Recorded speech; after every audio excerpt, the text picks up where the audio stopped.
didn't watch specific material that related directly to the combat moments, but I did watch some documentaries about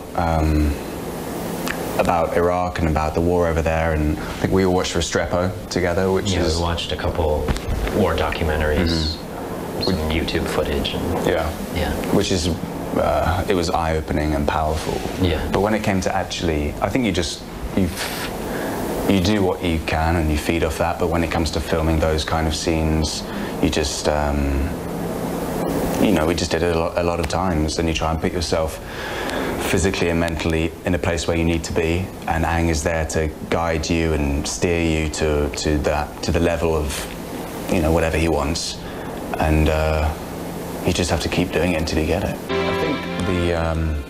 I think it's very faithful in many ways, the film to the book.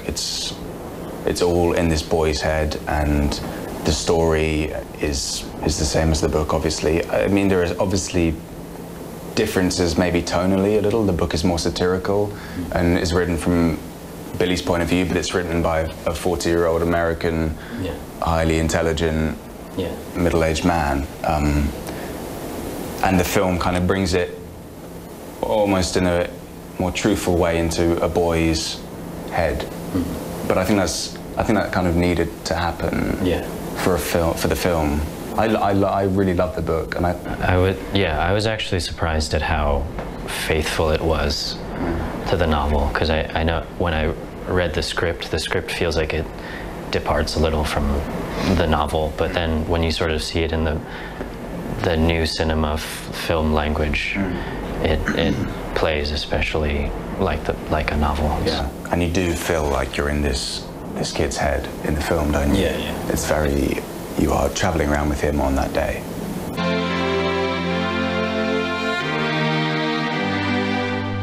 As an actor, you have to reach certain places, be they of high emotion or not obvious high emotion, and you do whatever work you need to do inside of you to get there. But I don't know if I can pinpoint how. You just do. I mean, you work out why, and you try and find some kind of connection, and you keep working on it with the director until you've reached a point where you're both happy. Think about your dog. I think about my dog, yeah. My dogs. Yeah. It's completely groundbreaking in the way that it's been made, and it's a leap forward in the technology that Ang has used, and as he always does, he's pushing boundaries with things in the way that we tell stories, and that's an exciting thing for people to go and see if they have the opportunity to. And as a film, that's very much married to the content and the experience of watching it in this immersive point of view story.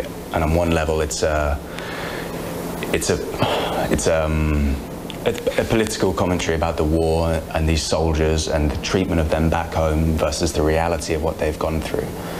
And within that, it doesn't force answers or opinions on you, but it very much opens up questions, which I think are important about the treatment of these boys and about America and about propaganda back home.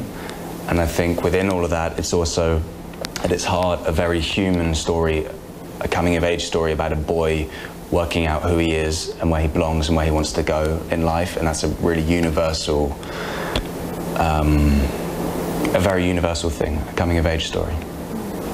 内容上、故事上，我觉得，因为我知道尤其是